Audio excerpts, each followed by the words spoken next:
It's the Literary License Podcast, Kings of Horror episodes, reading and digesting books from the masters of modern horror, and viewing the films. Your co-hosts tonight are Vicky Ray, Leandro Ghazi, Craig Johnson, David Grant, and Keith Shago, giving you a word by word, scene by scene, and everything in between, and everything in between, and everything in between, and everything in between, and everything in between, and everything in between, and everything in between.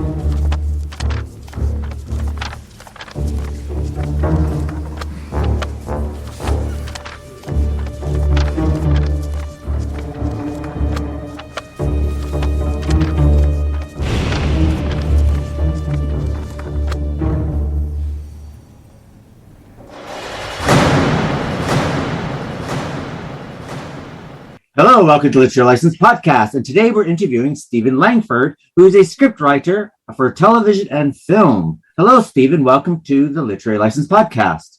Hi, how you doing? Good to have you. Fine.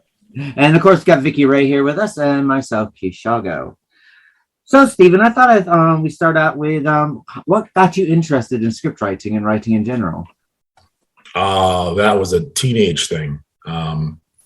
It really, I have to say, it probably started with Star Trek. I saw that you were a Trekkie and that you wrote a screenplay at 14. Yeah. What an overachiever. Well, it's funny. It's a kind of a common story among, like you kind of know. I was watching this thing about drummers, and literally all these rock and roll drummers, they all did the same thing when they were little kids. They were all like playing the pots and pans in the kitchen, and a lot of writers, I think, they just in their teenage years, you just know. And but yeah, I was right. I was Star Trek kind of got me into it, and then I started making little movies in junior high. Is that with your little Super 8 camera? Great cameras, and then the TV shows in high school, and then I had an internship at Logan Airport in Boston. And then I realized, this is why my mind gets a little devious. And I said, oh, wait a minute. There's a film bureau in Massachusetts. I'll get an internship there. I'm due one more internship. So I got an internship. And this is where they handle all the movies that came in. And then I got to visit the sets. And the first set I was on was Coma. I was going to ask you, what was that like? Because Michael Douglas was in that, and it was. Well, again, I was, a kid, and I'm a kid, and there's Michael Douglas, and I'm like, oh, that's him just walking around, and this is like about 5 miles from my house, and then Michael Crichton was directing it, and like, oh, yeah, the guy was like 6'10", literally. Oh my goodness, I didn't know. Yeah, not many people know that because he's a very tall man. And then the location manager saw me and said, oh, do you do PA work? And I said, yes, not knowing what it was. And then she asked me to work on a sequel to Love Story as a PA.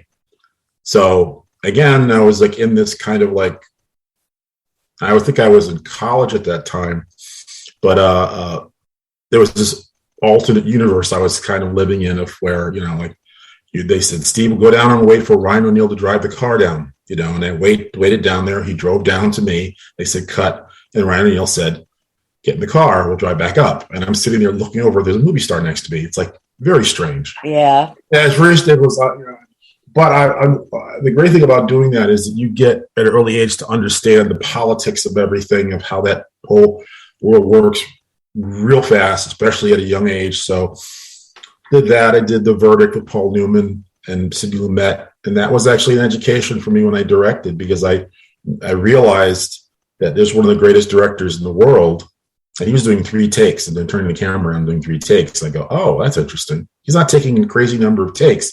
He's got it all organized. So it was a good education, which Did you work on Oliver's Story? Oliver's Story, yes. Oh my goodness. I mean, those were all tearjerkers. Yeah, the tearjerker thing. And then, and also the great thing is you would hear all the stories about the films the other people had done. I mean, Ryan O'Neal was talking about how he just done Barry Lyndon with Stanley Kubrick. So there were stories about that. So you're hearing all these different, like, not only were you part of the story, but you were hearing the other stories surrounding you and what the history of what everyone had been involved with. And it was quite, it was a good initiation. It was like just you throw myself, like being thrown into the pool, basically, and learning, oh, this is how all this stuff works. And though I do remember as a writer, the time I picked up James L. Brooks from the airport at Elapakula because they were starting over. But I remember them driving over to the south end of Boston, and I heard them talking about the character. I think it was Joe Klaber's character in the movie. And it sounded like two guys were talking physics, from my age. I thought, oh my God, I'll never be able to do this. I mean, what are they talking about? I know it's English, but I don't understand what they're saying. It was really very, very daunting. But you come to learn as a writer, as time goes by, you begin to talk like them. I think of the conversations, that Paul Dini and Greg Nicotero and I have about Creepshow, and you go like, we're kind of talking like those guys did that I didn't understand. And I was like, we were talking in shorthand and references and all these sort of ways. It was like, oh, well, this is just, I guess, old-fashioned knowledge that just creeped in there. But yeah, so I did those, and then I started working as I parlayed that to be an assistant to the writers on the TV series Silver Spoons.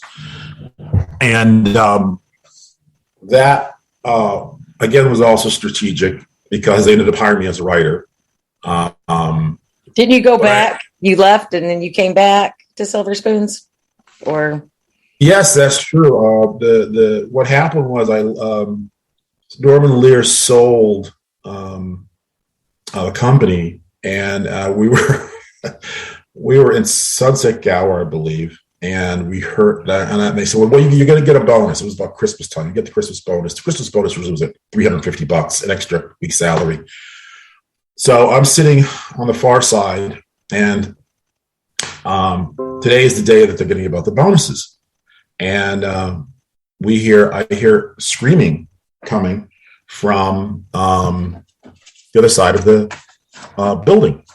And then I hear another scream, and going, what the hell is that? And then the person arrives with the check. And I open it up, and it's $5,000.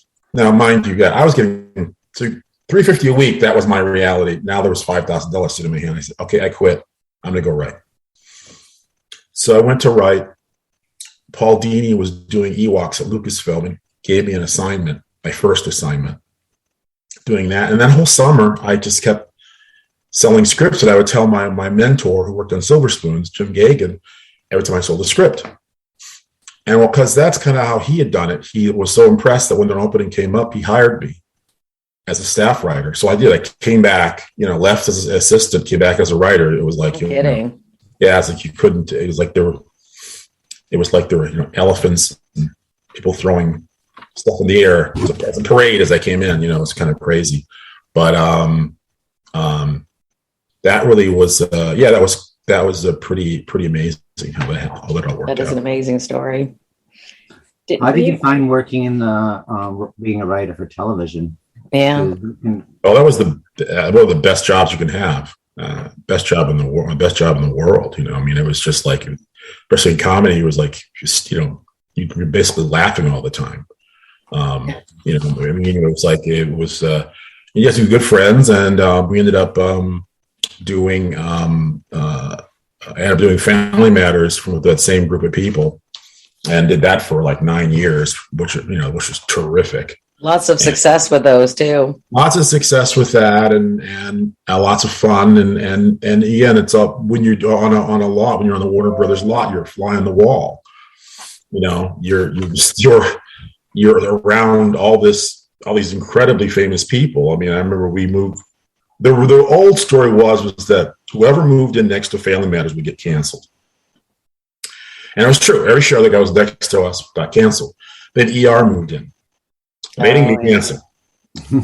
But I remember it was a thing of like where George Clooney was just a working actor. I remember he had been in Facts of Life or Roseanne or whatever. Right. He's just a working actor. And they said, hi. And he introduced himself. And they said, I'm George Clooney. He said, I'm Steve Langford. And every morning he was like, hey, George. Hey, Steve. And then as the show got more successful, he was doing movies. It never changed. He just was the same guy. He got no airs about him. He was just like George Clooney. Hey, George. Hey, whatever. But yeah, it was just a lot of funny anecdotes about those days about you just would see the Friends cast every day, just, randomly. It was a campus, like a college campus, except it was filled with movie stars and TV stars. And it was, it was quite a life. You also worked on a show called Small Wonders. Yeah. What was that like? Because that was one of those, I guess you could call it a comedy sci-fi, I guess. It's one of those odd shows. Yeah, that was really became popular for a little while. It was during that summer I started selling. The first time I was like, I pitch, I'd sell, I'd sell every place I pitched at. And it was just like crazy, wonderful. And just like, and these checks were for that time, like for me, like, what am I looking at? This is actually, I was where I had to get, I don't have to worry about the rent for the next 6 months kind of checks. Like just, So I was kind of grooving in that life, which was kind of cool. And that was Howard Leeds, who had done Different Strokes, he had, I think, had the created by credit on Silver Spoons, but they worked across from us in the bungalows. We were in the bungalows down where Amblin is now. Amblin was, I think, actually to the side of us.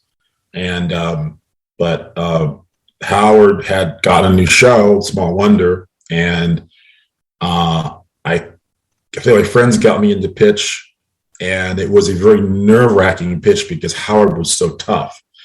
You had to say a pitch, and they'd be followed by, "What were you thinking?" That kind of was like, "Oh my god!" All the other pitches was like he was just like so tough. And then I finally had to land upon the one they wanted to do. That's great. Okay, let's do that. And they figured it out in the room, and I walked out with a story. And then the writers helped me get the assignment had said to me, he goes, well, the good news is you sold it. Now the bad news is you have to write it. And so, but it was, again, you were just sort of, and again, it was a thing. The show was a thing. I was just that one episode I wrote, and it was a thing for I remember my landlady had said, what do you write for? And I remember her saying, I said, Small Wonder. She lathered, you did Small Wonder.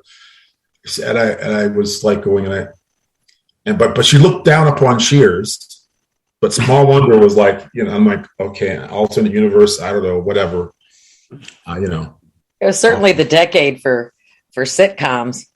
Yes. I mean, that was just major. I don't think they crank them out like everybody did back then.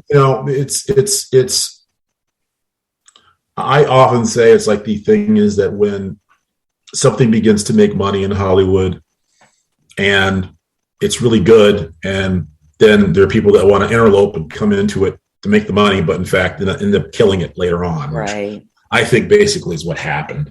Someone was talking about the death of comedy in some article, and I was like saying, dude, that was way before that. It's like once writers were making $20 million in back end and 10, then everyone who had no business being in it is jumping into it, and it just becomes, yeah. Now, you were also involved in the new wave of animation with the show Tiny Toons Adventures. What was it like? That was through Paul. I know. That's so cool. Yeah, that was through, because Paul was my roommate in college, so we're very close, very tight, and we did that. I think about 3 of them. One, I can't remember which one it was.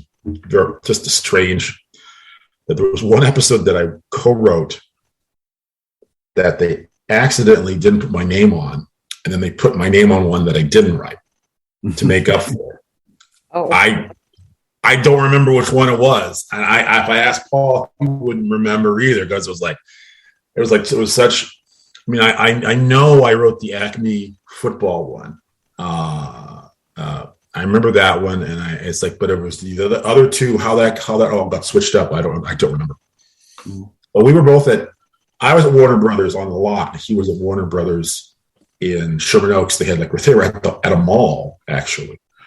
They were at the Galleria, and they had built this whole, animation place that was out there.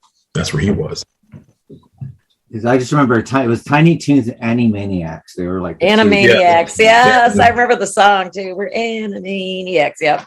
Yeah. Oh yeah. I'd visit them quite a bit. But I was, Paul was doing animation almost exclusively, and I was doing sitcoms.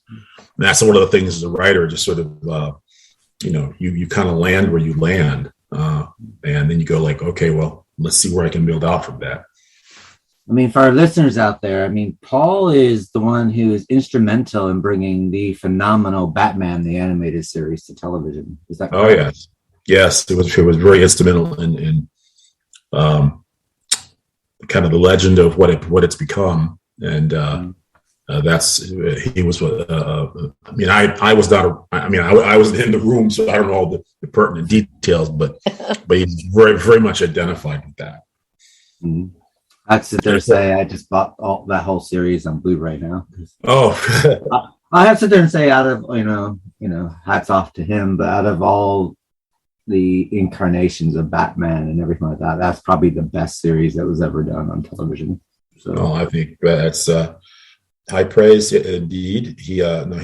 Paul's a really talented guy, and you guys meet in Emerson College. Yeah.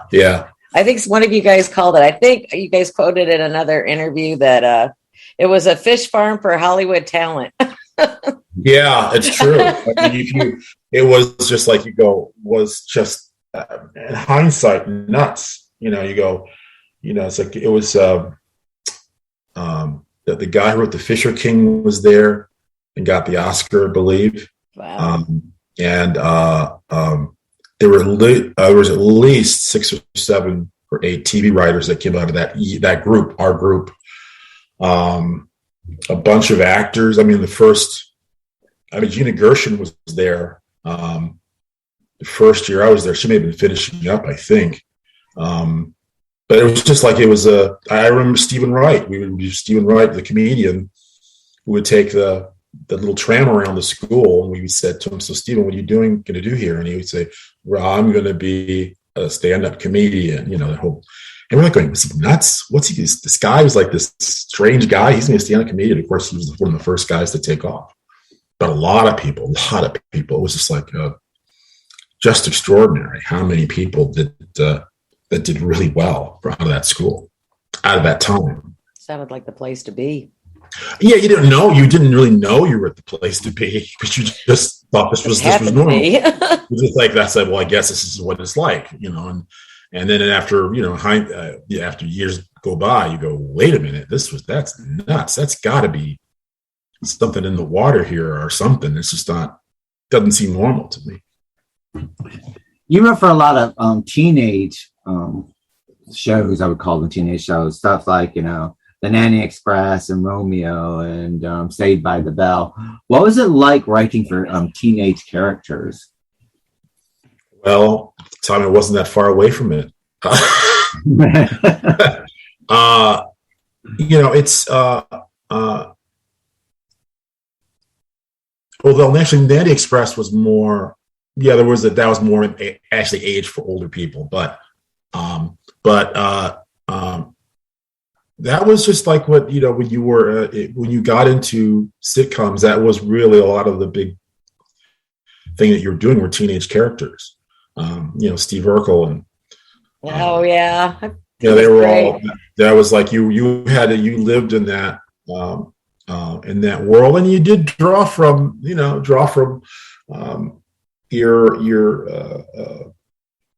experiences. I wrote an episode of Steve Urkel learning how to drive a car. And And it was difficult for me learning how to drive a car. And I guess subconsciously, that's probably where that came from. Where I was like, I said, well, Steve's turning 16, so he's got to have a car. So I had to drive a car. And then I said, but it can't be a normal car. And then it became then everybody that in production got into it. And they were like, yeah, what's Steve Urkel's car look like? And they began researching. And the only reference I just said was, I think, wasn't there a Pink Panther movie where Clouseau drove some strange car? And that was all. I mean, I can't take credit for what they ended up with, but they went around, found the BMW Isetta, the car that opens the front, 3-wheel car. It was like, and it literally was when you drive the car on stage, the audience would laugh because it was a character joke. But they had nailed it. We had fun with that. But that's, part of it was just like, it's teenage stuff was relatively recent memory in those days. Who doesn't relate to Steve Urkel with his pants and everything, and just his whole demeanor? It was totally brilliant. Well, he's appearing a lot in TV shows at the moment. So he's appeared in quite a lot of those reality TV programs. Well, I saw him on, actually. He was in a Clint Eastwood movie we saw the other night. Yeah. I know he's making. We're starting to see more of him now. Really? Recently. Which Clint Eastwood movie? The French terrorism thing. Oh, really? I didn't know that. Yeah, he plays a teacher in it. He did very well. Good. From those days. He did very, very well. I remember he really had his head squared on straight, because he had said, we were in the dressing room and he comes rushing in and he lands on me. And I said, he's out of breath. I said, what's wrong? So I was just at a Clippers game. I go, what? Okay, so what's wrong? And I said, well, the game, and they got to halftime, and then the announcer came on and said, for your halftime entertainment, rerun from What's Happening. And the guy with the red beret and came out and did his popping and locking dance. And Jill said, don't let that become me. And I was like, and he didn't. He was like, but that was his awareness of, this is, maybe he was, I don't know, 14, 15. He was, I don't want to be that guy. I just like, it was like, it ran chills through his spine. The idea of like, oh, I don't want to have to do that, and, but that was never going to happen. He was just like, he wasn't going to, That's what I'd sit there and say, I think nowadays things are a bit different. I think in the 70s and 80s, and even before that, if you were stuck in television, and let's sit there and say you had a catchphrase or whatever, you kind of never could get out of that. But I've noticed now there's a fluidness between television and film now. It's totally. Like television series, yes. Film, and not like it really is sort of like, the boundaries are like, it's like, okay, how many people only have done movies as actors now, only exclusively do that? And it's a very short list. Yeah. It's just do you think it's got interchangeable? Do you think just about, yeah. Just about. It's because of streaming and big screen TVs and things have changed.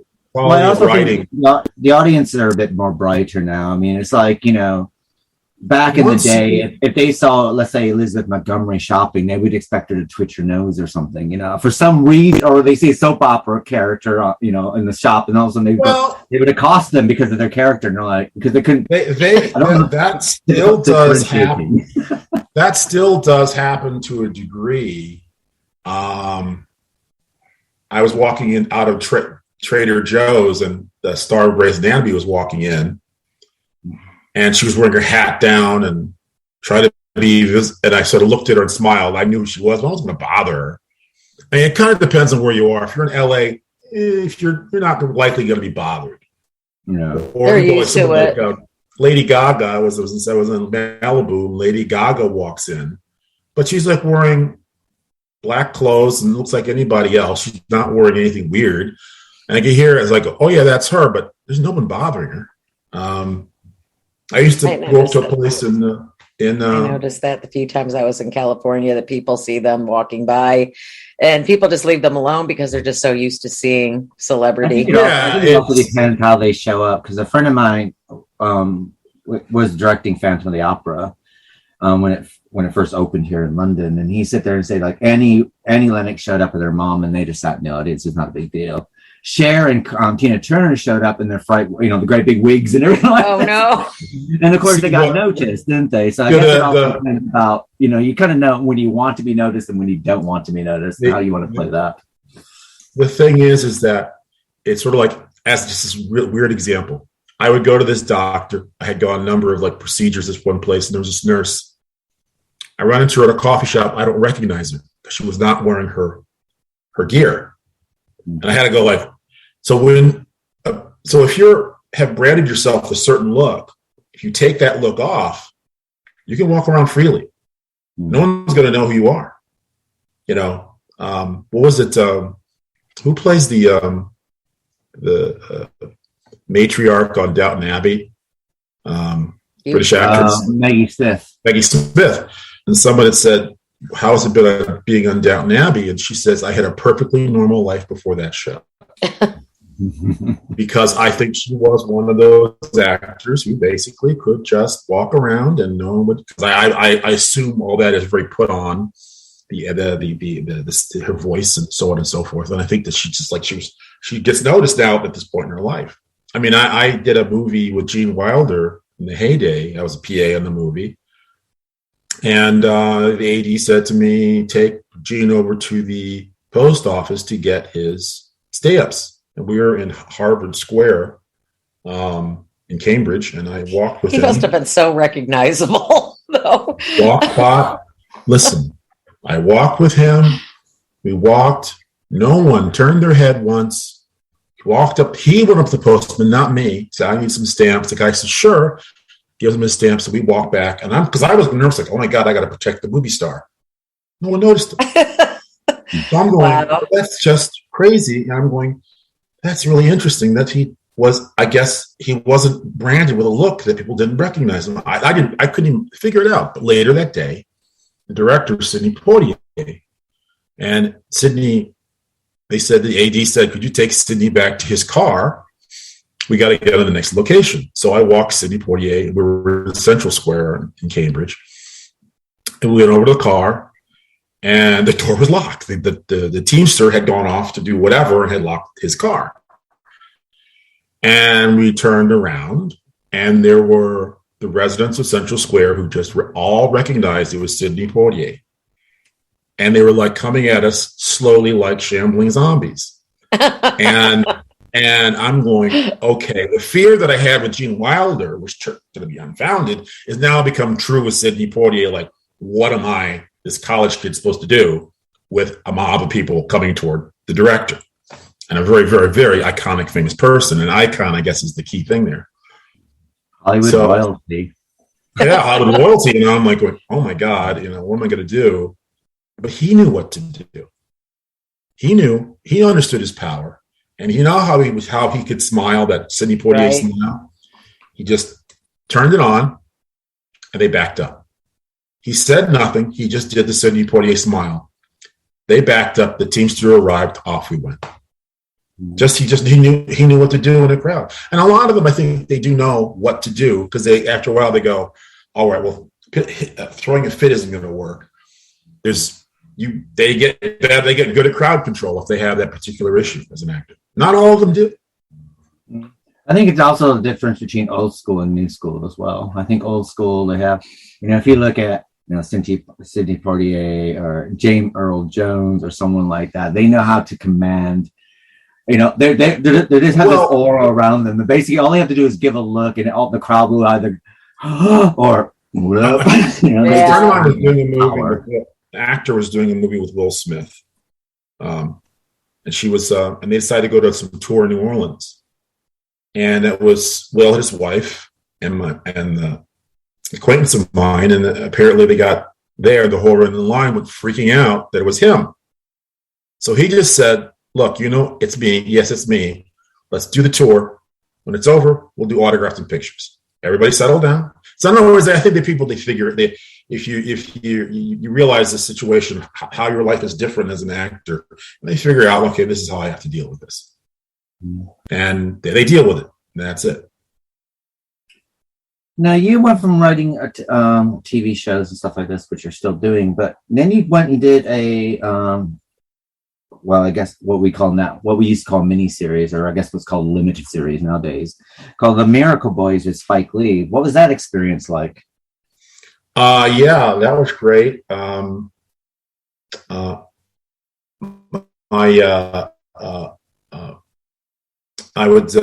think Kevin Arcady had produced it, and I actually had a flight in New York to talk to them about it. And sort of writing in that sense of, teen fiction, that kind of, and exploring that world. That was quite interesting. I wasn't there for the filming of it. But that was it was a great experience. It was terrific. But yeah, it was kind of cool to do. It was also getting into drama. I'd been getting a little bit into drama and doing that, and that was terrific. Now, one of my this is gonna be really one of my favorite films is Amanda Bynes' Lovewrecked, which you wrote. Amanda Bynes? Oh, really? Yeah. I don't know why. I love Amanda Bynes. I think she was an incredible actress and an incredible persona. I mean, it's sad that, I'm glad that she's retired now, for her reasons, but I do miss her, But Lovewrecked was really fun and interesting, and it does show in the UK quite often still, sort of thing. So, well, it was a theatrical hit in the UK, and I beat myself up about not going to the UK when it came out. The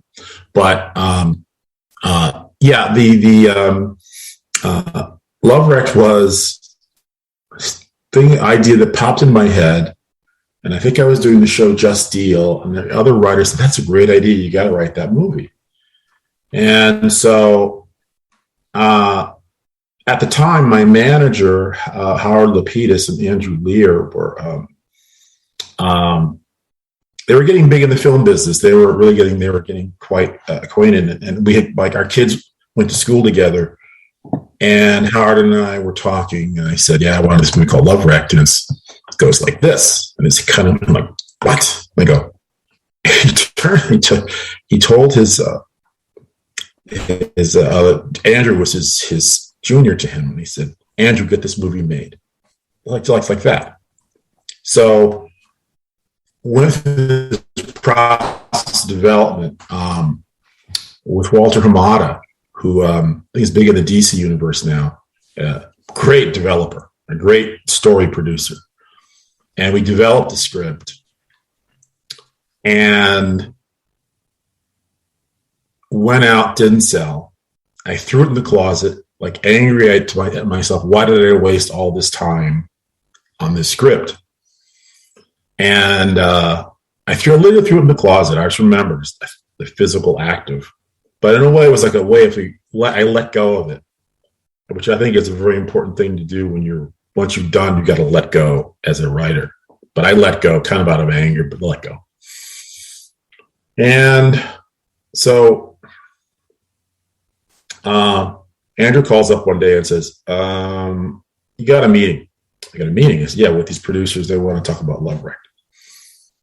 And it's one of these things when a movie wants to get made, because there were two different sets of people heading in to the same company with my same script, which of course caused a issue with the producers. I won't go into all that, but when this company Media 8 got the script, they said, we're going to make this.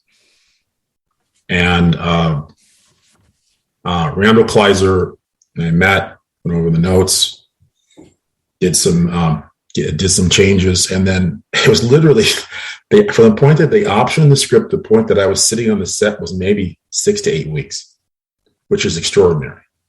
And the weirdest feeling of, I arrived there with my kids, my wife, and the cast was all eating dinner, and I'm sitting there watching, looking at all the characters that were in my head. The last 2 years were still having lunch, and it is a very strong feeling of you see the crew and you go, "Oh my God, I created all these jobs because I wrote the script.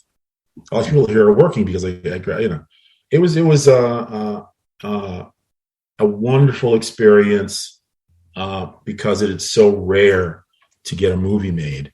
But that I kind of set out in my career to get a movie made, and finally it happened. Was great. It was great. It was terrific. I said it's very cleverly written. I love that. That when she's shipwrecked, basically she's only on the other side of the island. The way she keeps tricking that guy. Yeah. Oh yeah. Yeah. And it was just that was the hook. That was the central hook that I pitched, and everyone said that's hysterical. It's a great idea. And so, it actually, in a way, for me as a writer, took a load off of like going, okay, I did it. I climbed that mountain, because I came from I knew no one in the entertainment business starting out. I had to do it just completely figure it out. So it was just sort of, to me, wow, that was a big mountain to climb. That was a pretty big mountain, and I'd surely like to climb it again, and I'm trying to. And that's why if you look at screenwriters, it's a successful screenwriter may have had 5 or 6 movies produced in their whole career. That's considered successful. Yeah, that sounds like such a tough industry to break into. Yeah, I remember my wife and I were on vacation in Carmel, and this other couple. It's funny. My wife has been a unit manager, and this lady was something similar to that, and her husband was a writer. He was a screenwriter, and he was a guy who literally, I think, wrote movies that were not produced for his whole career, and made a very good living because where we were staying was not cheap. But there are people that do that. They'll write and it's quite extraordinary. But yeah, they'll write movies and rewrites, and nothing gets produced. Well, you also wrote and directed She's With Me. What was that like to write something and then actually direct it yourself? Because so far, it's like when you are a writer, everything kind of is left to the director. It's kind of the director's version of what you write. But this time, that was sort of my buddy Robert Duddleson, who produces Creepshow, started a company. He said, "Let's make these like low budget movies, and I want you to direct them." And I said, "Great." And the great thing was with time, I was getting, I knew I had gotten that sort of the experience of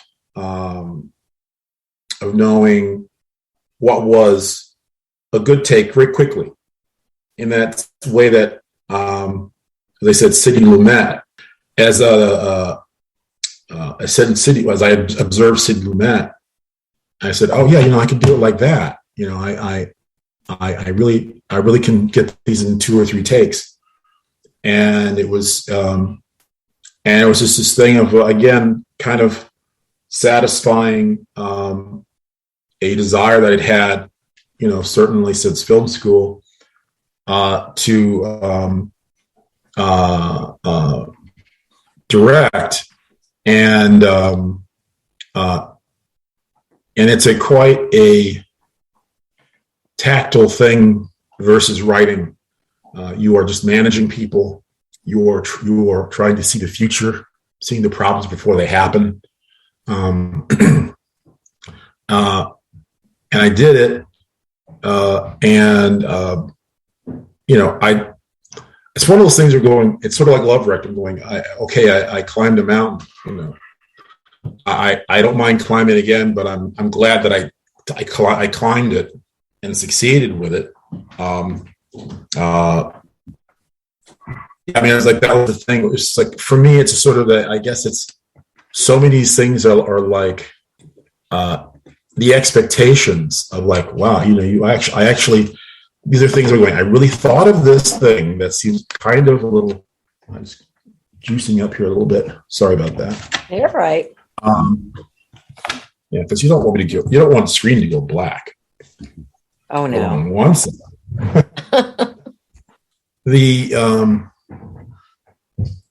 no, so it is this whole the sense of all right, you're at a kid level, you think, oh, I want to do this, and adult level, you go, whoa, this is really big what I'm doing, and oh, this is so. To me, it's like these things when they occur, it's like, oh, was persistent and I kept doing it, and then it finally happened.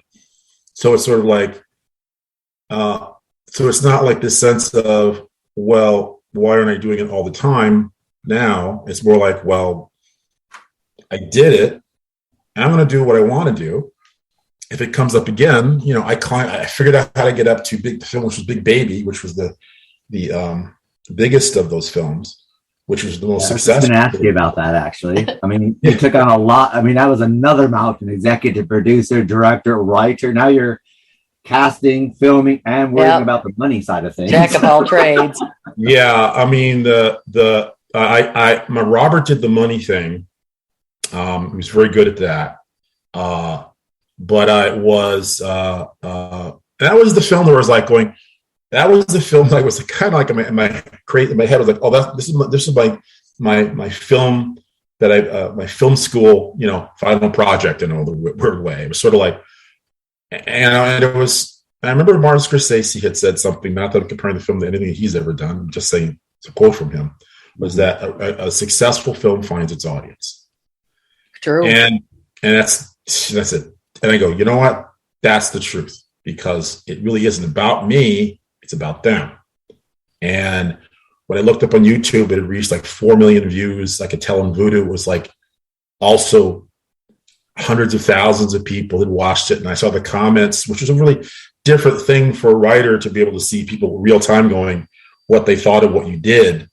And then I look on like Roku and I see it everywhere. It's all over the place. So I go, all right, so millions and millions of people. And it's funny. My definition of success for that film was so funny. It was like, I don't know if you saw Bowfinger, the Steve Martin, Eddie Murphy movie. And his definition of success was that UPS truck would be coming around the corner with an offer for a movie.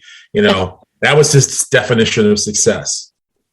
My definition of success, I kid you not, for Big Baby was that one day on a Saturday afternoon on a local TV channel in the afternoon, I'd find the movie playing. And that's exactly what happened. And I said, okay, that's, Well, that actually is good television those time of day. We would talk about it every time we're doing a podcast. I'll find something, it's not streaming. It's not on Netflix or Amazon Prime. And I just turn on regular TV and there's a movie. And it's one of those days like, this looks good. I think I'm going to sit here and watch That's nothing bad wrong with that at all. No, it was like, it was such a strange, it wasn't strange, but I'm going, I knew, so it exceeded expectations of what it would do. And a lot of people saw the movie, and so to me it was like I could feel satisfied. I mean, primarily I'm a writer, a bit more than director, but I can do it. I can do it pretty well. But it was it was a thing where I couldn't say, oh, regrets. Oh, I did this, I didn't do that. And I'm like, oh no, you went out. You were a kid from the sticks of Massachusetts, and you went out. You did TV shows, you made movies, you don't realize it at the time, what you've done. I mean, sometimes it's like, I was getting something copied and transferred, some 8mm transferred to discs. And the guy working the place was looking at my IMDb and goes, you did a lot. And I just sat there and I said, I didn't think I did a lot. And I go, yeah, I guess that is a lot. But I kind of don't look backward. I'm always looking forward to the next thing. So it's sort of like, it's, the next thing became horror, so that's, I've been working which in you're that. Very good at. Actually, I wanted to ask you just one small question about Big Baby. And what was it like working with Marie McCormick? Marsha? Oh, no kidding. Yeah. It's funny. She was on some reality show. I can't remember the name of it, but I remember thinking to myself, I really would get along with her. I like going, and that's like a strange thing. So I went to an agent and I said, well, I got this mom part. And he goes, I got 3 actresses. And it was one of the Star Trek actresses from Next Generation, played Tasha Yar, and Maureen McCormick, and someone else, I think, from a Disney Channel sitcom. And I said, well, guys, this is what we got. And they said, well, get Maureen McCormick. I said, great. And then Maureen, wonderful, just great. She was just, and I was like, yeah, I got along real well with her. It was just great. It was wonderful. She's just a terrific person. And I remember we talk afterwards, and she said, I said, what are you on? Are you on Facebook? She goes, oh, no, I'm not on social media or anything like that. And I go, oh, okay. Might not be a bad thing. So I said, this is before we knew what we knew. But no, actually, I said to her, look, Maureen, just talk about puppies and kitties. That's it. Yeah. That's like puppies and kitties. Puppies and kittens. Yeah. Nothing that's going to get you in trouble or into a thing. And goes, oh, okay. She goes, no, I don't think I want to do it. I said, okay. So then I'm like sitting one day, my Facebook says, Facebook friend request, Maureen McCormick. Right? So, oh, she got on. And then late one night, she calls me up. She goes, Steve, so what? I opened this thing up and all these people I don't know want to be my friend. Literally, I had no clue about this. They're probably all men too. I said, no, it was just like all these fans. It was like, oh my God, what did I do? I said, I go, oh, wow. I said, Maureen, you don't have to accept the friend requests. No. You don't have to. You can pick and choose. And I got 5,000 of them anyway. So you 5,000. You got 5,000. Well, at least up to 5,000, because she was like my brother's big high school crushes when they back in the day. It's like, who wasn't crushing on Maureen McCormick back then? So it was so funny, and I said, well, what are you going to do? And she said, well, this is but she's like going, I don't know. So it's like, what do I do? I said, it's real simple, Maureen. You just don't let them in. If you don't want them, you can pick and choose where you want to let. That's up to you. And then she pauses for a moment. She goes, screw it. I'm letting them all in. Click. And then, so she suddenly was filled up. And then she calls me another night. What's wrong? I said, they don't believe it's me. Who? Facebook. They don't believe it's me. What am I supposed to do? And I said, well, my nephew, who's great at this stuff, lived near her. And I said, well, let my nephew Matt, you talk to Matt, he'll get it fixed for you. And Matt came over and got it fixed for her. And then now she has something where it's just like Maureen McCormick fans, right. And it's a thing where all the people come in and someone's managing it, I guess, or whatever. But it was funny. That's how she got on Facebook, was because of me. Nobody believes it's her. That's really sorry. Yes. You get her on there and everybody doubts her integrity. It's funny, my Facebook, because I have so many people in the industry on mine that you do get some contact in these weird ways. And then you'll see where they think, oh, I can go on to this and everyone will be normal. And they don't act normal. Like Jennifer Lopez, could tell it was like some break, and she went onto Facebook, and it was just like, said, what do you? It was just like people were like being people and not being particularly nice, of course. And she was trying to like deal with it, and like, well, you can't, you being you can't do that. No. Well, social media is not real life either. It's not. It's pretty easy to hide behind something that no one, but. But if you see these people face to face, they'll be totally different than what. Yes, exactly. No, it's like it's just sort of, I could see that she was struggling with what they were saying, and people are cruel. Yeah, it was like I was like, and I think it was now like I have Michael Douglas on mine also, but he just talks about nice things and what's going on with his life, and I made a comment on one of the funniest things in Kaminsky Method. He liked it, and I was like, oh, Michael Douglas stuff. But it's like that kind of thing. It was like, but it's Minsky Method is pure ace entertainment. That was one of that. Eddie Gordetsky was one of the guys who was at Emerson with me, who just took off, and that was one of the shows he worked on. But yeah, that show's great. Now going to the dark side, let's talk about Creepshow, which is doing phenomenally well on Shudder. We're into the 3rd season. Yes. How did you get involved in Creepshow? Well, what happened was I made an independent film. This company called Taurus Entertainment picked the film up, a film called Warm Blooded Killers. And I became fast friends with Robert Duddleson and Jim Duddleson, who owned the company. And they had inherited the movie from their father. Wow. He had basically been at a bunch of different companies that had collapsed, and he ended up owning all these different films. One of them was Creepshow. So we had talked about Creepshow for years, about trying to get it going again. And this was after we had Dream Factory, which we were doing the little films, that Robert was approached. I think that someone wanted the rights. I think Stan Spry wanted to get the series rights, and they worked out a deal. And Greg Nicotero wanted to do it, and off it went. So Robert had called me there in the midst of writing the 1st season. He said, "Well, you should get your pitches in, straight away." So Paul and I were in Burbank writing, came up with these ideas, about 8 or 9 ideas, I think. And as the story goes, and the fastest sale we ever had was, we finished. Paul wrote up a note to Jordan Kiswani and Robert Duddleson about, here's the stories. He sent them in, and I got in my car and I drove, got on the freeway. And as I was getting on the freeway, Jordan had called and said, "Oh my God, he's great. We're sending him over to, the next set of people." So I'm driving on the 134, and I'm just sort of, and I get another call from another set saying, "These are great. These are going to Greg Nicotero."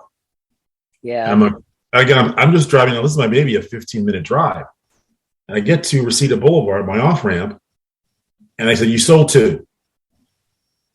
So it was like, I was like, I sold. They said they're buying this story and that story, and it was like. And I think Paul will also attest to the fact that we've never sold anything that fast. I mean, that was just like, signed, sealed, done. We want these stories. But we're also really interested in this 3rd story, they said. So the 1st story ended up being set aside for Skin Crawlers. And Skin Crawlers was... born out of, Paul had been to, I think, Sumatra. I read about that. What's that? Sumatra. So that was the leeches for falling out of the trees. Yes, That's a great story. Yeah, the leeches. He basically it was, he'd gone into the water, found all these little red bites on his stomach, and he said, "I know," and he thought through his head, "I know what if they took out of me, but what did they put in?" So he said that at lunch, and I said, "Well, oh, wow, that's great. What if they put this in, blah, blah, blah, blah, blah." And so we wrote that up. That was like probably the first, that was the first idea we came up with. So, and we got on with Greg and Brian Whitten and worked out the story. And of course, it's very tough when you're doing a new series and you don't have like a baseline of how much can you do, how much can you physically film. And so that was kind of difficult. It's easier as it goes on because okay, I'm only going to do this amount of locations, this amount of sets because of time, budget constraints, whatever. But so we were kind of like so finally we got the thing down, and I was going through like the last polish, and I was typing up the note, fixing the notes in the finale. And I was sitting there going, I feel like we're 2 naughty little boys. What we're doing here, this is just going to be mayhem. What we're doing is mayhem. That was a great episode. That was a really good episode. But the cool thing about it was, as much as we imagined it, we could never see it to the level that Roxanne Benjamin and Greg and everyone made it into. The effects company, the K&B, and what they did was like, that's the cool thing is that it goes beyond what you imagine, but it is what you imagine. But it becomes like you can enjoy it as entertainment because you're going, I'm saying this, and you're taking it 7 steps higher. So that was great. And I got to go down to the set to watch that one because that was pre-pandemic days. Then the second season was picked up, and then almost immediately they said, we want to buy the rights now. And that was the third story. That was the third story. The right snuff popped. That came out of my head. I don't know where. Excellent episode. Thank you. Total anxiety attack. Watch that episode. It's one of those ones where I'm going ideas. You go, well, you can construct for the. You can look back and go, well, this came because of these things you reacted to. Right snuff. I don't know where it came from. But I think we all, Greg, Paul and I, on the writing side of things, we're real deep lovers of the Twilight Zone. You can tell. And it's like, and let's not going. And I think that on the writing side of it, not on the directing side of it, but I think on the writing side, there was that desire, like, this is our time, our chance to do that. Combine it with Creepshow, but do space horror, and Shudder was very excited about doing space horror. They were very excited about that idea. And but the interesting thing was that we go, and the thing is filled with Easter eggs galore. I mean, but it's also was a thing of really trying to find the we know why the character did what he did, but we know he did what he did. The writing was the why, and the jealousy, greed, maybe. Yeah, well, definitely jealousy. Jealousy. But you're going, what was the narration from the father playing in his head? That was the best part, though, where he kept saying he wasn't, adding up. And that was from a kind of was Buzz Aldrin when they were going to land on the moon. And I had actually looked this up. Actually, I heard about it, but I kind of looked into it after I'd written it, was that his father was lobbying the government for his son to be the first on the moon. And there was I didn't know that. Yeah, if you look it up, there's a whole thing, and that's kind of in a way. I will. Where said, there's this father dynamic, and I remember that Aldrin had a whole episode, a mental breakdown after landing on the moon, and it was just something involved with his father. And we're going, okay, well, let's play with that, because that is real. That obviously had a profound effect, as fathers can do if they're doing the wrong thing, and so that just played into it, and then it played. It's like the whole idea of your jealousy is so powerful. You've destroyed the world with your jealousy. So I know he definitely did that. You just can't kill the world any more than the world was killed in that one episode. Yeah, we that was an evolving thing of finding how to do it. The alien was pretty cool looking too. Oh, the alien was very cool looking. Yeah, the alien was very cool looking, and it just was. One of the excitements about the show for me as a writer is that you're seeing really a lot of what you write ends up out of your head and put on. Because when you're doing sitcoms, you're trying to beat the joke, and everyone's trying to. It's a very anxiety-provoking thing because you have to write a very funny script. So all 12 of you are trying to punch that script up. So it's not all you, but you don't mind because you don't want the anxiety of Monday table read. Nobody laughs. So whereas this is that you're going, it's very personal and it's just like, wow, okay. That was great. But yeah, it was you really went into a deep dive on character on that one. And then, oh my God, Joe Lynch did such a great job directing that. He really brought it. That beautiful set. Christopher Drake did this great kind of Jerry Goldsmith score. It's like the thing is Easter egg to so many different things.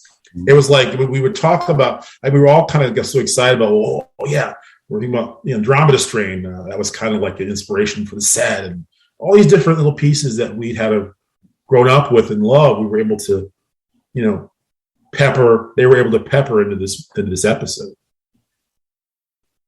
Now, the one that came out a couple weeks ago, Yeah, 2 weeks that was ago. phenomenal as well. The last, I can't pronounce the name, sorry. Super Buraya, I believe. Yes. Yeah. Now, that was excellent as well. What I like about your Creepshow episodes is that they kind of they modernize for a millennial audience, or for the audience that they have today. But there does seem to be a tend nod to Twilight Zone, Outer Limits, and Night Gallery. This last one reminds me of Night Gallery. And it's funny you said that. It's funny that you said Night Gallery, because it was like Paul and I actually we're talking. Yeah, we want this to be our Night Gallery episode. You know, that's really what we want this to be. It's like it's sort of, and we also said, okay, well, not only this, we're going, okay, we've grossed people out. In improv, and then we kind of did this very heady, human examination of the apocalypse. Avarice. Apocalypse. Okay, we destroyed the world. There wasn't no coming back from that one. This one was, we're going, we really want to scare people. We really want you to be like, oh shit, oh yeah. We want you to be like, okay, this is really like,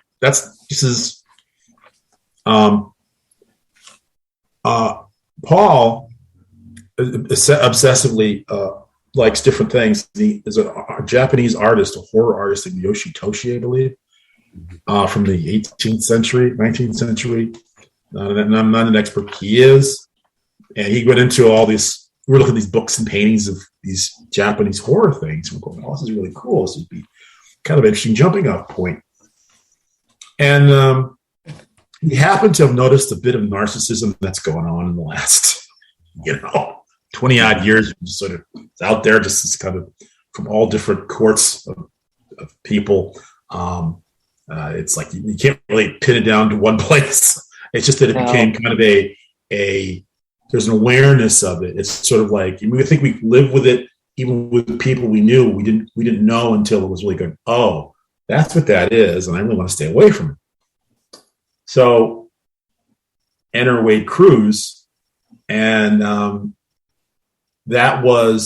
we mashed Wade Cruz with the Japanese art. Those two things crisscrossed. Those were such cool monsters too. I really enjoyed those monsters.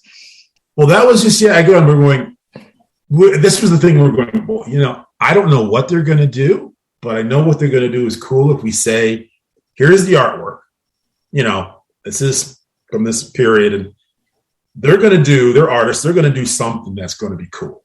I could never draw it for the life of me, but I know it's going to be cool. They're going to jump off and make this great thing.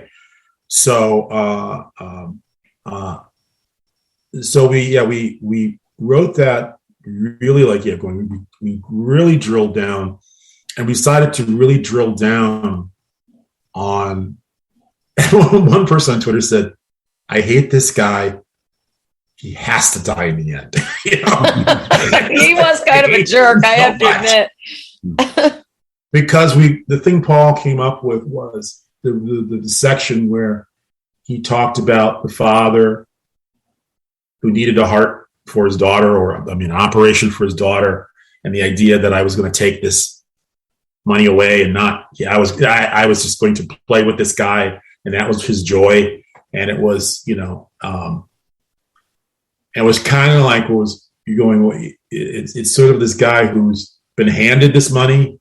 He's not the originator of the money. He doesn't even really have original ideas. It's just there. So, and we thought that's almost even darker, that you really want to go that this guy just is, the darkness is his jam, and it's his thing. And so it's like, let's just go all the way. And it's really, and Paul said that, wrote that section. And it was like, whoa, okay, this is really dark, but interesting, because it just pushes the outcome. It really sells the outcome of the story. But yeah, great deal of, and this one was just like, it was a bit of an out of body experience writing it, going, this is really going into different space this time. Cool concept. It really was. But it was we sent it in. Greg goes, that's the one. We're doing that one. We're doing this is the one we're doing. It was like, we've got a bunch of ideas, and we're doing that one. he knew and Jeff January does a great job directing it. Terrific job. It was an excellent episode. What I also enjoyed about your Creepshow episodes is that there's a cause and effect in your script writing, but there is a commentary about where we are in a sociological setting.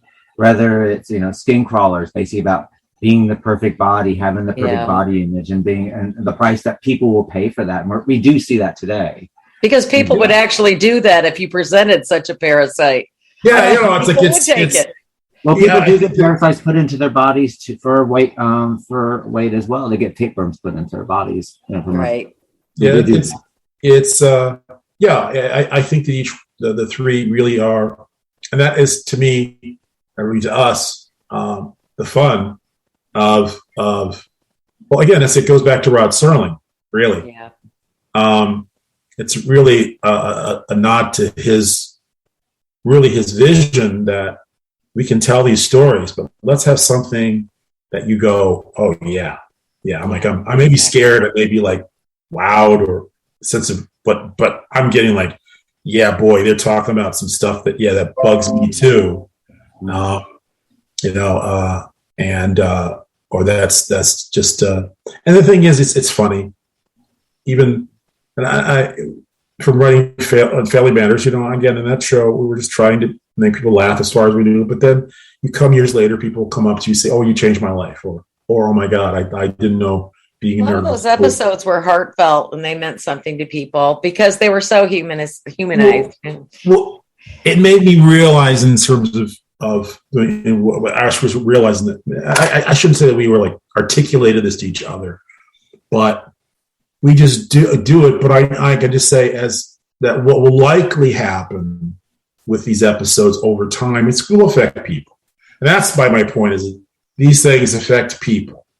Television writing, movie writing affects many people that you don't know. And you, in ways that sometimes I've had students come up to me and say those sort of things. I had one guy once said to me, "I learned how to speak English by watching Family Matters." And you go, wow. I go, so that, you go, that's the tiny. I said, what do these shows do? So I think it's it's to take, and I think as writers, is to take care of what we're saying and what we're talking about, because we are affecting things, and we'd like to affect a more positive outcome, hopefully, than a negative one. Not that I don't think television can really affect, say, a negative outcome the way social media apparently can, as we've heard from the Facebook whistleblower. But the thing is, the point is that you got this opportunity.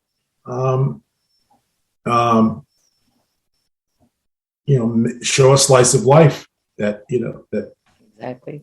You go, it's like, maybe that person that was is suffering from weight problems may make a better choice because they watched the episode. I don't know at all. In fact, I'll probably never know.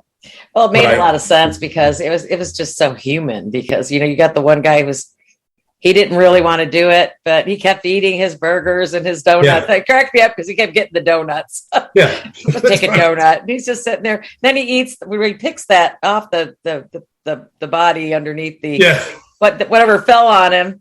And he just picks up that candy and starts eating it. Well, it's funny. There's blood all over the place. They dead worm stuff. They came up with that the ending originally. He was great. That actor was. He did well. Vanna Gould. Yeah, I'm a friend of mine. We both he was a comedy writer, a TV comedy writer too, The Simpsons. So we had had a great time. Oh yeah, so we were actually went and saw his act at the Largo in LA. He's a very funny guy. But the thing was that in the case of that, they you go. Person, I'm sorry we couldn't do the ending exactly the way you wrote it. And I said to him, "No, did the monster die? Yes. It's like the same things happened. You just staged it differently because of, and then the fact was you as producers and directors, they're coming up with stuff on the floor that I think of not on the floor. that go, oh, that's the candy machine. Okay, that's really funny, ironic way to kill the monster. Great. So that's why these things are like, the crew and the cast and the producers and directors bring so much to these things. You know, you're the writer. You're like an architect, and then they bring they turn it into jazz. You know, this horror jazz that's like you go. I remember White Snuff. I must have watched it 4 times. I go, excellent episode. It's one of my I go, oh, and I go, it was some of these things where there's a phenomenon and a lot of different creative types. With time, you don't feel you created that thing that you created. You look at it like, who wrote that? And I certainly am like anybody, that same thing. I'm like, oh, wow, yeah, that's pretty good. Who did that thing? So I think Paul McCartney calls himself a fan of the Beatles because he just looks at it like it's been so long and goes, wow. Right. He's not connected to it in the same way. An outside entity at this point. He's an outside entity now looking at these songs. He knows how they were made. He knows how they were constructed. But they're so far in terms of physical time that you don't feel, you go, well, you can enjoy it as entertainment. And the ones on Creepshow, actually, that happened to me like within seconds. It was just like, from the minute I watched them, I'm watching Skin Crawlers. My wife and I are watching Skin Crawlers, and the finale happens, and both were laughing hysterically, just laughing hysterically at the mayhem. Like, oh my god, what has happened here? Well, it really was mayhem. You got to admit, it was mayhem. Crazy. And people, I guess, react. But for us, it was just like we just started laughing. That was our reaction. Like, this is great. This is, oh my god, we've set this thing up nicely, and it just like becomes this. Complete mayhem. Whereas Right Snuff is kind of like more of a somber watch of like, oh my God. Oh, This is dark, very dark. Very, very dark. And we've seen people, destroy themselves, people we might have known personally or even publicly. We've seen them destroy themselves because of things, because of what's that little tape running in their head won't stop running, and they just destroy themselves. And you sit there going, and that's kind of what the Right Snuff is about. It's like it's living up to your parents' expectations and not hitting those points. Maybe someone watches the episode and goes, yeah, I got a tape running in my head. I got to stop it. Maybe that's the good outcome. I don't know. Guys, it's like you don't ever really know. You're not meant to. It's not. It's like it's you're given this gift to being able to do this, and you're not going to get an attaboy. It's like that. Now you don't go into it for the attaboys. When they just because of social media, you do get them and see them, but you just I'm grateful for them. But it's like I'm going. I still got to take the garbage out downstairs, which my wife reminded me about. I still have to do all these things. I still do all these normal things. So it's like, yeah, okay, great. I'm glad that for half an hour or whatever, you were like, it took you away. Exactly. That's what it's for, and that's what's appreciated. That's what I mean. That's what I've been listening to a lot of. I got Sirius XM. I've been hearing a lot of singer songwriters. And that's what they talk about. Is it? Did I take you away for 4 minutes? Yeah. Did I make And that's so important. We need that in our society. I was watching a documentary on Marlon Brando, who was kind of dismissive of what he did in a way in his career. And then he went through some very tough times. And I don't know if it was the tough time with his kids, but I assume it was. And he said he went to a movie and he realized, because it took him out for 2 hours. And he realized, this is what I was doing. He didn't get the real thing was it's not about him, it's about the audience and about what you're doing for them. And they get that hopefully it's a gift, That it is. Like it can also be torture. Well, torture, yeah, depending on how you look at it, I guess. I had a producer who wanted me to rewrite a script, and he sent me a script last week, and I was like, "What is this?" It wasn't like it was a blob of words that without a story. So I mean, it's just and this guy's made these movies, and I'm like, I don't know. So there's that's the thing, is that you try to respect your art, and Exactly. So how do you like writing for horror and horror / sci-fi? Are you enjoying that aspect from writing typical? It's where I remember I said I started with Star Trek, and that's really where I started from. I started from being fans of Star Trek and Twilight Zone and Night Gallery and stuff. That's what I that was my entry point, and now I'm doing what I want to do, and that's all people ask me about now. No one asks me about comedy. And I'm, which I'm yeah, go ahead.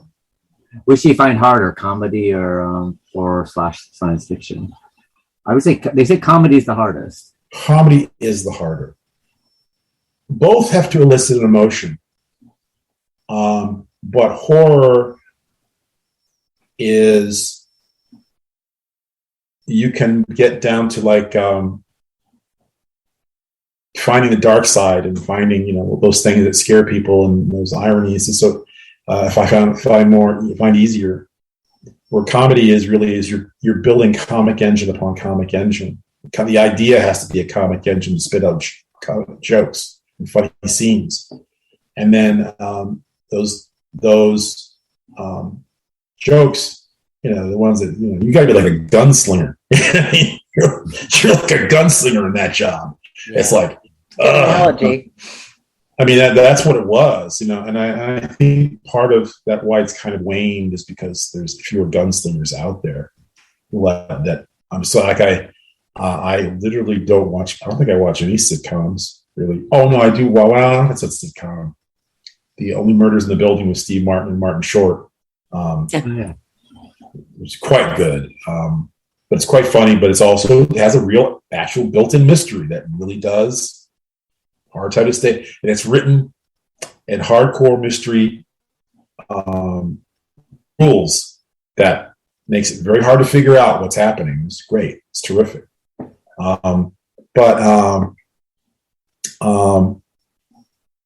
I think that I'm a belief that that if you made the 90s comedies again, if you did them the way they did them back then, they'd be very successful today. I think people would because it's they would just eat it up again. And even I know they're doing the 70s show, they're now doing the 90s show. Because they're realizing these things are, I read some crazy number with Family Matters during the pandemic, how many seconds was consumed of that show. It was like 11 billion seconds. It was a crazy numbers. But no, horror is to me more fun, more you can just sort of go, let your mind completely open up, and do. It's free, free to think of whatever you want to do. Well, you also accomplished something that very, very few people are able to do, and that is actually combine horror and comedy into one script, which you've done very, very successfully with Skin Crawlers. And if you ask anyone, that balance is so many people try that balance and get it so wrong, but you got it. It's a hard balance, and it was just and I think when Greg picked Dana to be Henry, he got, I need a comedy guy who gets horror, which is Dana to a T. Mm-hmm. Dana can talk to you with great sophistication about horror history. Definitely, but obviously a huge, like a comedian, comic actor, comedy writer. So it was like he understood that. Greg knew that was the tone we needed to hit. And but it's like you're going. It wasn't. I honestly was not tricky at the time, but it probably wasn't tricky at the time was because I think the things were melded together in the start.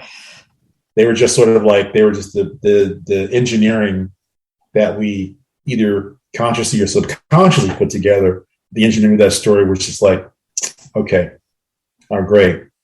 And the hardest thing in that script was finding the trigger for the explosion, basically. And that was interesting. It was like Paul had one, and then Greg said, oh, let's try this. And then we went into the network, and we had like no notes on that script, like virtually like 2 notes. It was like incredible. And the only sense was the trigger. The trigger still wasn't right. And buried in one of the network notes was something about magnetism. And then Paul started looking up, because he's totally into anthropology, animals, all that kind of stuff. He started researching. He said, oh, yeah, there is this thing about solar eclipse and animals getting crazy. I said, okay, that's it. Everybody said, great. Plus, then it became perfect with the TV show that they were doing. Organically, all fit in. And it was like, oh, great, perfect. But yeah, it was like, we kind of try to anticipate and try and do all the work and not wait for massive notes. It's like, be responsible for your script, be responsible for your material. You know damn well this isn't going to fly, so why put it in? Figure out what you feel is likely going to fly with, to get this. And that's been our process. Is that we go, like within the last Super I was very careful management of Giza's relationship with Wade.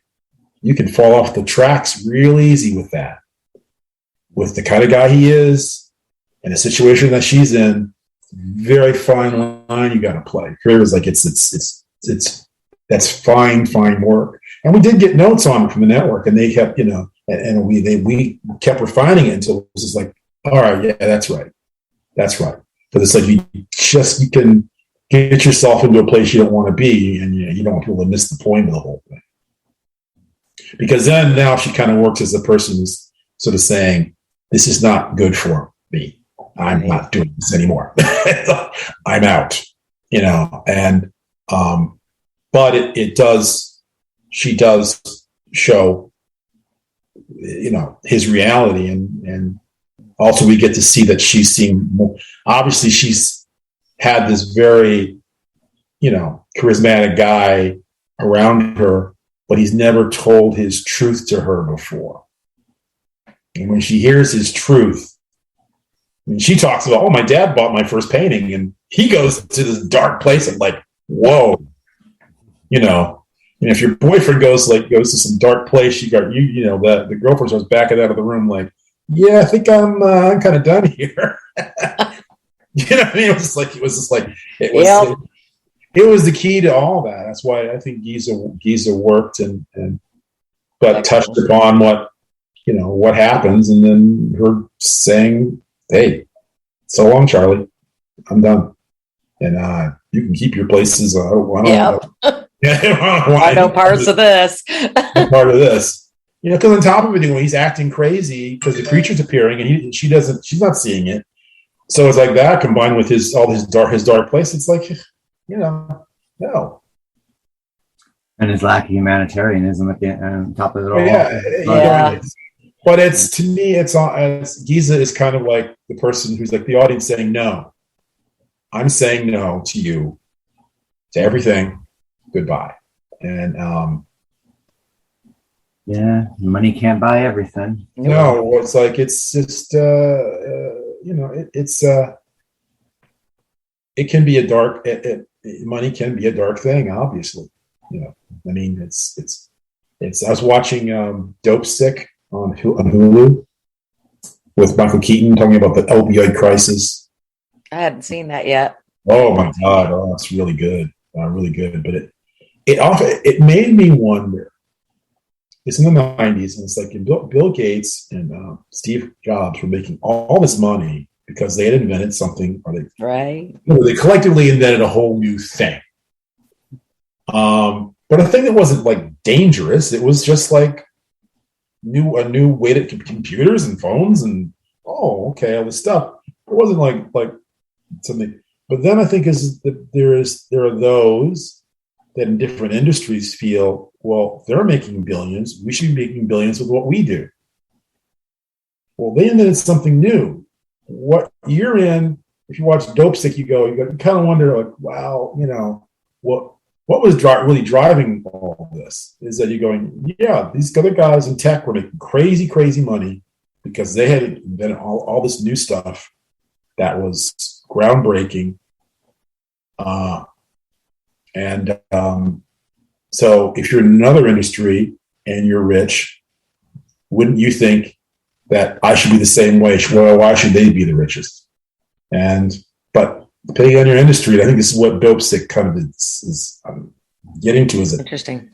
You can't play that game in every industry. No, because some industries it's very dangerous. And agreed.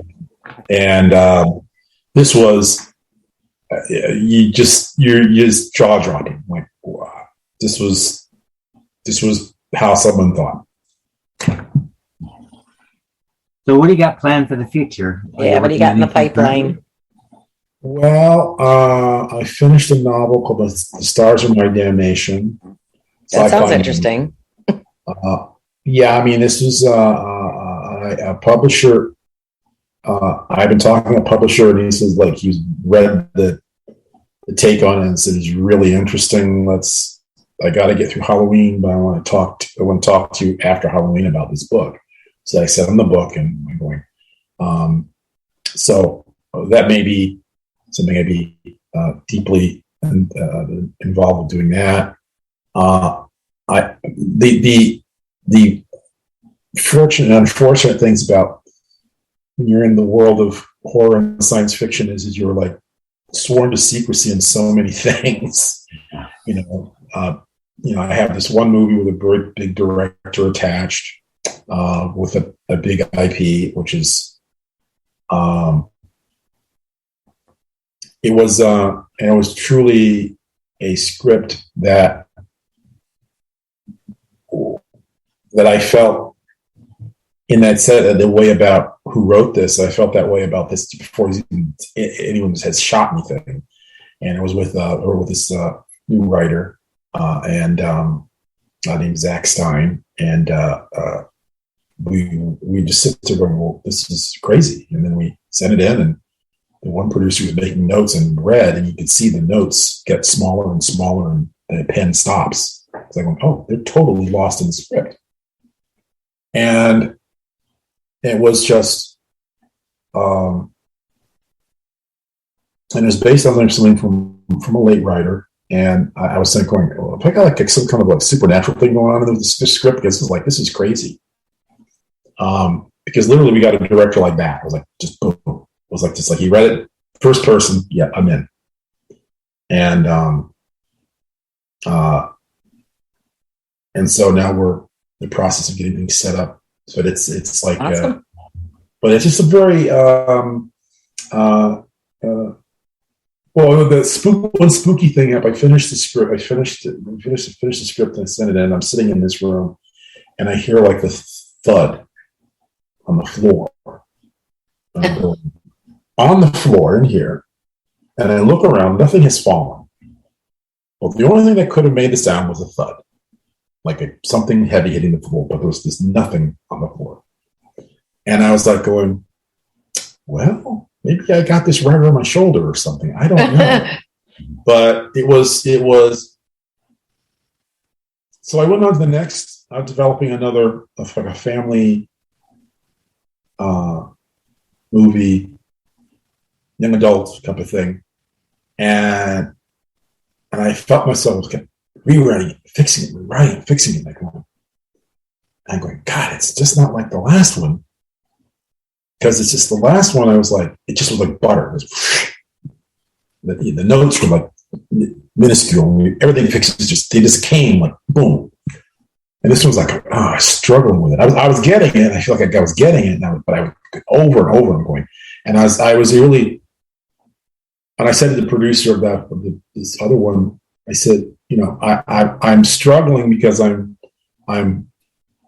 comparing to what went on with that script. And I'm like, this isn't the same. I'm getting it, but I'm working much, much harder to get where I need to be. There's something weird and unique about the script, and I just feel it, and it's weird. And everyone has kind of read it and jumped up and down. So I'm like, okay. But it's a sort of a thing. It's all like this Lovewrecked. The time was not the right time when I finished it. It was 2 years later. That was the time. It happened. It just went like a freight train. So if there is a time, there'll be a time, and then but it's got a lot of good people around it, so I'm happy about that. I have a thriller that's on a producer's schedule to be made, so I'll see how that happens. And then it's just sort of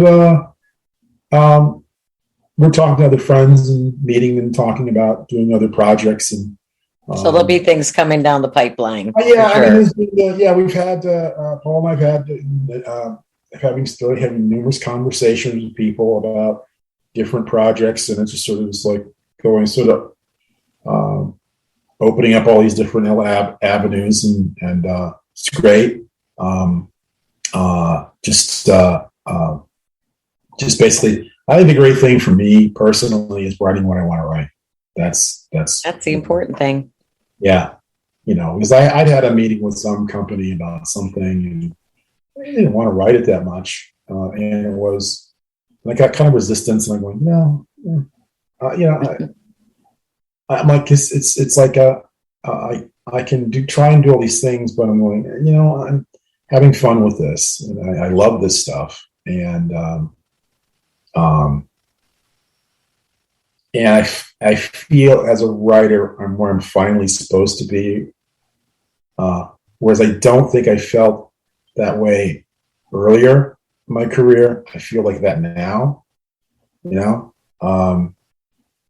not that I would take those days, the sitcom writing. I mean, there were some fun times. I mean, and again, out of body experiences I remember one day Tim Conway came over and hung out for like 45, 50 minutes, talking to us. That sounds like a good hour to me. And I'm like, okay, this is this guy that I would watch with my mother and parents on the Carol Burnett show. And he's just sitting there hanging out with us, talking and telling stories. Gary Marshall, same thing. These kind of things would happen. That was one of the amazing things about that time was just like you'd just be, they were doing Hook next to us when they make that film, next to Family Matters, and the door was open. You could see the whole set, and you'd see everybody around, and good times. And I was just like, yeah, it was just the interactions were just like they are greater in the time passing. You remember, like, wait a minute, this was just. I did not grow up with this. My wife grew up with this, having been grown up out here. But it was like this was just really crazy. Just constantly seeing people, sometimes interacting with them. See my friends interact with them. They're just regular people, when they're people and whatever. And I remember one thing with two of the writers of Family Matters were chatting with each other, and Robin Williams was walking the other way, and he sort of waved and said hello, and they ignored him. They were too involved with their conversation. He looked kind of sad that they hadn't. I'm like, guys, you just said hello to him? And it was just like this. Yeah, you were in this world, this fantasy world of I remember you could walk in a door at Warner Brothers and get in the Batmobile. I was just sitting there in I know. That would be pretty It's like, cool. There's no guard or anything. It's just like, there's the Batmobile. Get on in, take a picture. That was it. It was it's pretty crazy. I remember Quentin Tarantino would be. We were on we were like on that thing where you keep running into somebody, and I would run into Quentin Tarantino over and over again. He knew my name. I knew his name. Um,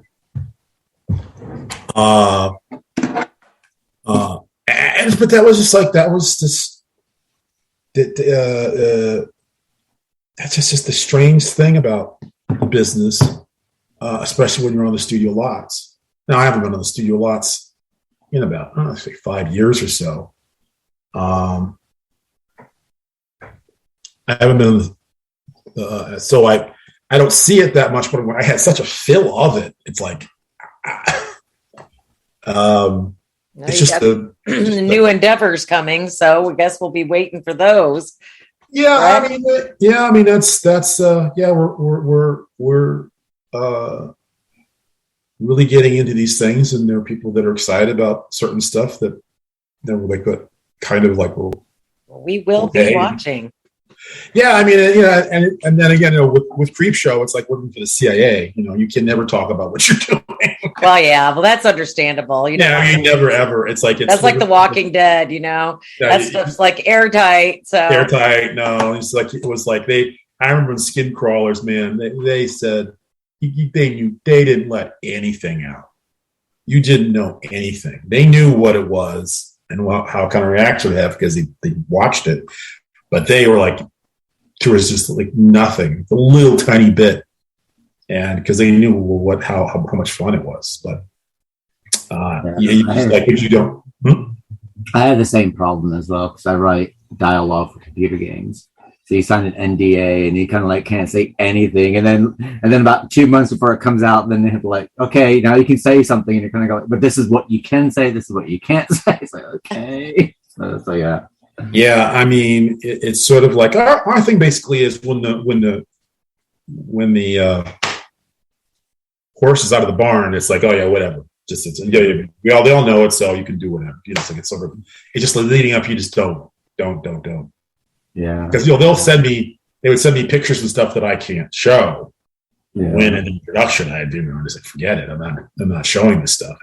And even after the fact, sometimes I'll say to Greg, hey, do you mind if I show this? And he'll say, oh, sure, no problem. But I even got where I can't even say the name of the company at times.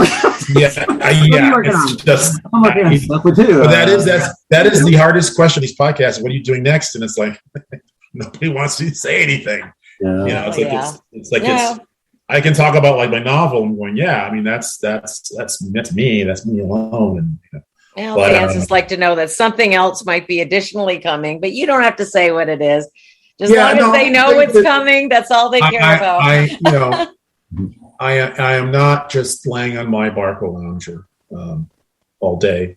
No, that may not be true, but because I do write very, very fast. I'm a very fast writer, so I might write like hour and do a lot, 2 hours and do a lot, and the rest of the day it's Apple TV and Netflix. Yeah, gotcha. Yeah. Well, we want to thank you for joining us on Very the True Lessons podcast, Stephen, and we're looking forward to everything that you got coming out and everything that you've done for us so far. Can't wait to see what's coming in the future. Yeah, no kidding. So it's good night for myself. Good night, Vicki. Good night, everybody, and thank you, Stephen, for coming. And then I guess it really is night for you. Night for him. It's not night for me. I got to spend it tomorrow. Oh boy. All right, talk to you later.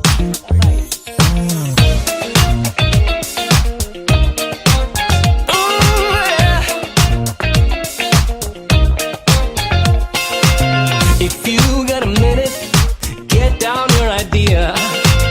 It might do wonders, maybe disappear. Who knows? Just get it down and nothing can go wrong. Go find your rhythm, that's how you write a song.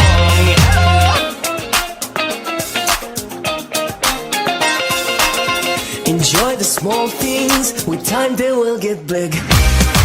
Gotta find your mission, a mission to pursue. You know you got a talent, whatever it may be. So work your magic and sing along with me. Step one, believe in it and sing it all day long. Step two, just roll with it. That's how you write a song. Come on.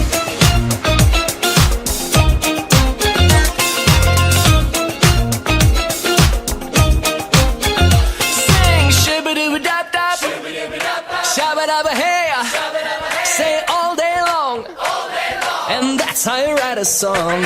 I say scooby-doo-boo-doo-bop-bop, boogie-boogie, ooh yeah, say it all day long, see that's how you write a song. Step one, believe in it and sing it all day long. Step two, just roll with it, that's how you write a song. Step one, believe in it and sing it all day long. Step two, just roll with it, that's how you write a song.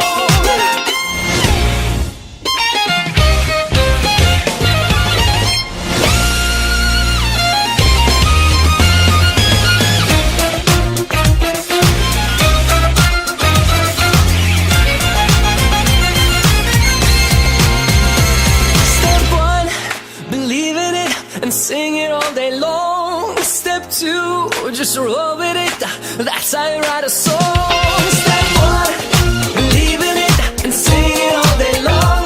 Step two, just roll with it, that's how you write a song. Step one, believe in it and sing it all day long. Step two, just roll with it, and that's how you write a song.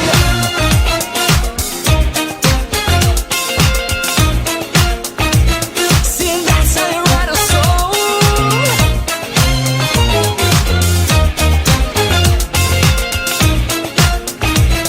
And that's how you write a song.